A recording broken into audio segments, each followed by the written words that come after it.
चार ब्राह्मण और अधूरी समझ की भूल की कथा। बहुत समय पहले की बात है। एक नगर में चार ब्राह्मण मित्र रहते थे।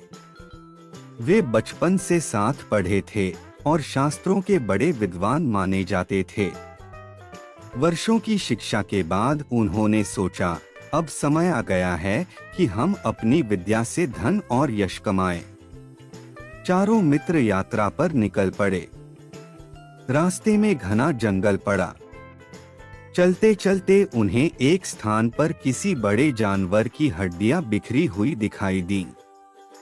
उनमें से एक ब्राह्मण बोला, देखो मित्रों, यह तो हमारे ज्ञान को परखने का अच्छा अवसर है। क्यों न हम अपनी विद्या से इन हड्डियों को फिर से जीवित कर दें?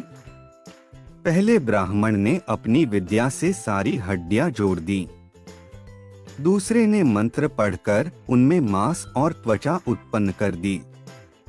तीसरे ने अपनी शक्ति से उस शरीर में रक्त और जीवन की शक्ति प्रवाहित कर दी।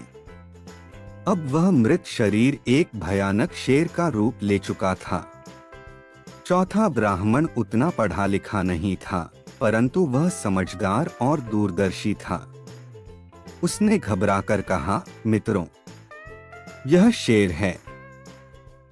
यदि इसमें प्राण आ गए तो यह हमें ही मार डालेगा। कृपया इसे जीवित मत करो। परंतु तीनों विद्वान अपने ज्ञान के घमंड में चूर थे।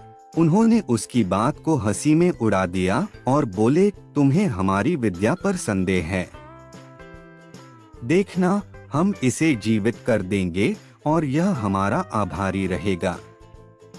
समझदार ब्राह्मण ने तुरंत पास के एक पेड़ पर चढ़कर अपनी जान बचाने का उपाय किया। तीसरे ब्राह्मण ने अंतिम मंत्र पढ़ा और शेर में प्राण आ गए। जैसे ही शेर जीवित हुआ, उसने दहाड़ लगाई।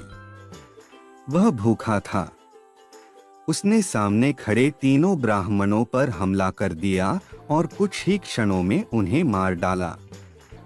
पेड़ पर बैठा चौथा ब्राह्मण यह सब देखता रहा। जब शेर वहां से चला गया, तब वह नीचे उतरा और दुखी मन से अपने नगर लौट आया। वह समझ गया कि केवल विद्या ही पर्याप्त नहीं होती, उसके साथ विवेक और समझ भी आवश्यक है।